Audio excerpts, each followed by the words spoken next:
पंचांग के अनुसार भाद्रपद मास के शुक्ल पक्ष की चतुर्दशी को अनंत चतुर्दशी के रूप में मनाया जाता है। हिंदू धर्म में अनंत चतुर्दशी का अत्यधिक महत्व है। इसे अनंत चौदस के नाम से भी जाना जाता है। इस दिन भगवान विष्णु के अनंत रूप की पूजा की जाती है। भगवान विष्णु की पूजा के साथ साथ इस दिन भगवान गणेश का भी विसर्जन किया जाता है, क्योंकि इसी दिन गणेश उत्सव की समाप्ति होती है। इसीलिए इस दिन का महत्व और अधिक बढ़ जाता है। अग्नि पुराण और भविष्य पुराण जैसे पवित्र ग्रंथों में अनंत चतुर्दशी की महिमा का विस्तार पूर्वक वर्णन पाया जाता है। पौराणिक मान्यताओं के अनुसार महाभारत काल से ही अनंत चतुर्दशी व्रत का आरंभ हुआ था। महाभारत की एक कथा के अनुसार जब कौरवों ने छल से जुए में पांडवों को हरा दिया, तब पांडवों को अपना राजपाट त्याग कर वन में जाना पड़ा। तब एक दिन श्री कृष्ण पांडवों से मिलने के लिए वन में पधारे। तब भगवान श्री कृष्ण को देखकर युधिष्ठिर ने उनसे कहा, हे मधुसूदन, हमें इस पीड़ा से निकालने का और दोबारा राजपाट प्राप्त करने का कोई उपाय बताएं। तब युधिष्ठिर की बात सुनकर भगवान श्री कृष्ण ने कहा, आप सभी भाई और पत्नी सहित अनंत चतुर्दशी का व्रत कीजिए और भगवान विष्णु के अनंत रूप की पूजा कीजिए।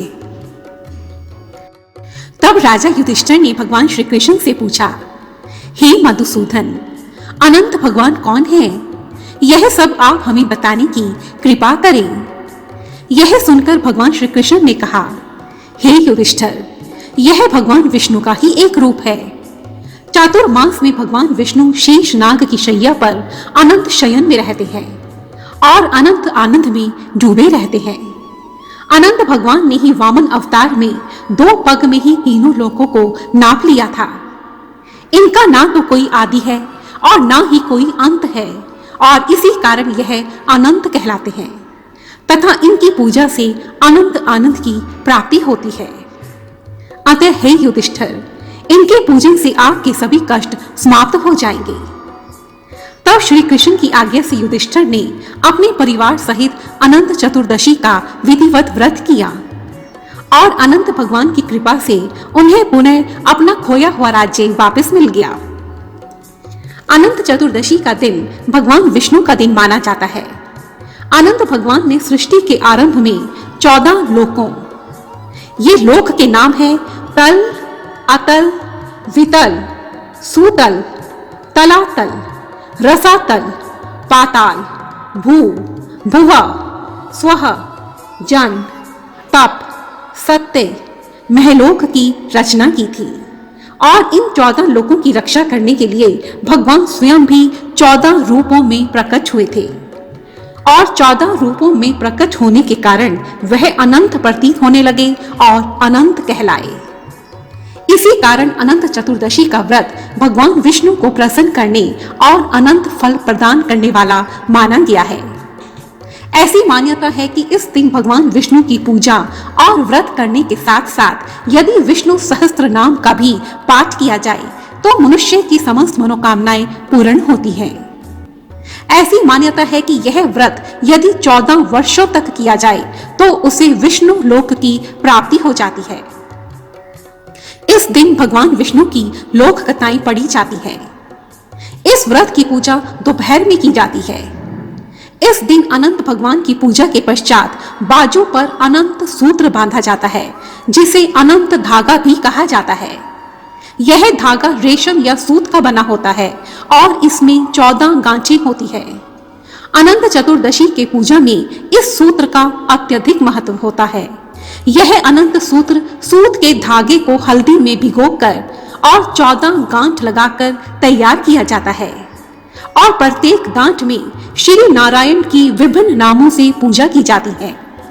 पहली गांठ में अनंत, दूसरी गांठ में ऋषिकेश, उसके पश्चात पद्मनाभ, माधव, वैंकुट, श्रीधर, त्रिविक्रम, मधुसूदन, वामन, केशव, नारायण, दामोदर और गोविंद की पूजा की जाती है।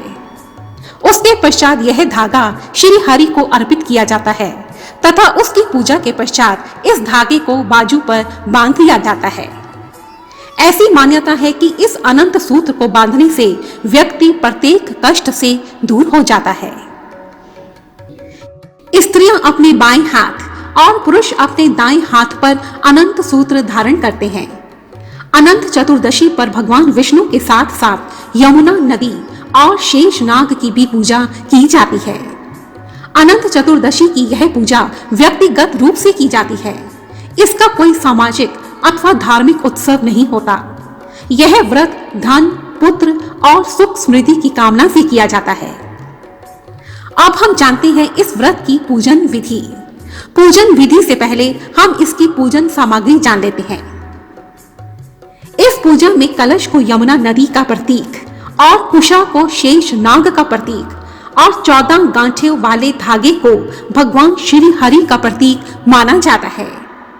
इसलिए पूजन सामग्री में आप एक मिट्टी का कलश लें, कुशा, सूती अथवा रेशमी धागा, हल्दी तथा कुमकुम, भगवान विष्णु का चित्र जिसमें वह शेष नाग पर विराजित हो, वह चित्र ले, फूल माला, फल, मिष्ठान, धूप बत्ती, रोली, अक्षत, घी, मालपुए, पान, सुपारी, लौंग, इलायची, फल, चौकी, पीला वस्त्र, जनेऊ, हल्दी की गांठ, लौंग, आंवले का मुरब्बा। अब हम जानते हैं इस व्रत की पूजन विधि। इस दिन आप सुबह शीघ्र उठें, स्नान करें और शुद्ध वस्त्र पहनें। मन ही मन भगवान श्री हरि का ध्यान करते रहें और मंदिर में भगवान के समक्ष इस व्रत का संकल्प लें। किसी भी व्रत को करने से पूर्व उस व्रत का संकल्प लेना अति आवश्यक है। संकल्प लेने के लिए अपने हाथ में थोड़ा जल, थोड़े फूल और थोड़े चावल लें तथा मन ही मन श्री हरि का ध्यान करें और उनसे यह प्रार्थना करें, हे भगवान, आज मैं आपका यह व्रत कर रही हूँ। मुझे इतनी शक्ति दीजिए कि मेरा यह व्रत, मेरी यह पूजा बिना किसी विघ्न के, बिना किसी बाधा के संपन्न हो जाए। और ऐसा कहकर वह जल वही थाली में छोड़ दीजिए। अब पूजा के लिए आप एक चौकी रखें। चौकी पर पीले रंग का वस्त्र बिछाएं, क्योंकि यह भगवान विष्णु की पूजा है और भगवान विष्णु को पीला रंग अत्यधिक प्रिय है, इसलिए आप वस्त्र पीले रंग का ही लें। अब चौकी पर गेहूं के दानों से अष्टदल कमल बनाएं और इस कमल पर कलश की स्थापना करें। कलश में जल भरें, उसमें एक फूल, सिक्का, सुपारी और हल्दी की गांठ डालें। कलश में आम के पत्ते चारों ओर रखें तथा एक नारियल रखें। कलश पर कुशा का सूत्र चढ़ाएं। अब चौकी पर भगवान विष्णु का चित्र रखें। शास्त्रों के अनुसार अनंत चतुर्दशी की पूजा जलाशय या नदी के किनारे की जाती है, परंतु यदि यह संभव नहीं है तो आप यह पूजा घर पर ही करें। इस पूजा में भगवान विष्णु के 14 रूपों की पूजा की जाती है।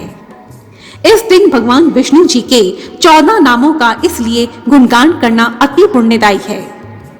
सर्वप्रथम आप विघ्न विनाशक गणेश जी का ध्यान करें। उसके पश्चात भगवान विष्णु के चित्र की विधिवत पूजा करें। विष्णु पुराण के अनुसार इस दिन व्रत करने वाले को मीठे मालपुए पूजा में रखने चाहिए और भोग लगाकर आधे मालपुए ब्राह्मण को देने चाहिए। भगवान विष्णु तथा कलश पर हल्दी का टीका लगाएं तथा धूप, दीप, पुष्प, नैवेद्य इत्यादि से पूजा करें। इसके पश्चात कुमकुम, केसर अथवा हल्दी में रंगे हुए कच्चे डोरे का 14 गांठों वाला सूत्र भगवान विष्णु के समक्ष रखें। ओम अनंताय नमः इस मंत्र से भगवान विष्णु की पूजा करें। भगवान विष्णु को मिष्ठान अर्थात मीठे मालपुए और मुरब्बे का भोग लगाएं। उन्हें जनेऊ, पान, सुपारी, लौंग अर्पित करें, दक्षिणा अर्पित करें। भगवान विष्णु के 14 नाम लेते हुए उस अनंत सूत्र की भी आप पूजा करें। उस सूत्र पर हल्दी का छींटा दें। पूजन के पश्चात व्रत कथा सुने, क्योंकि बिना व्रत कथा सुने यह व्रत संपूर्ण नहीं होता और उसका फल नहीं प्राप्त होता। कथा सुनने के पश्चात भगवान विष्णु की आरती करें तथा भगवान विष्णु से क्षमा याचना करें। अब मन में अनंत भगवान का ध्यान करते हुए उस अनंत सूत्र को अपनी बाजू पर बांधे। पुरुष अपने दाएं हाथ में और स्त्रियां अपने बाएं हाथ में बांध लें। इस व्रत में आप एक बार मीठा भोजन करें। नमक का सेवन इस दिन आप ना करें।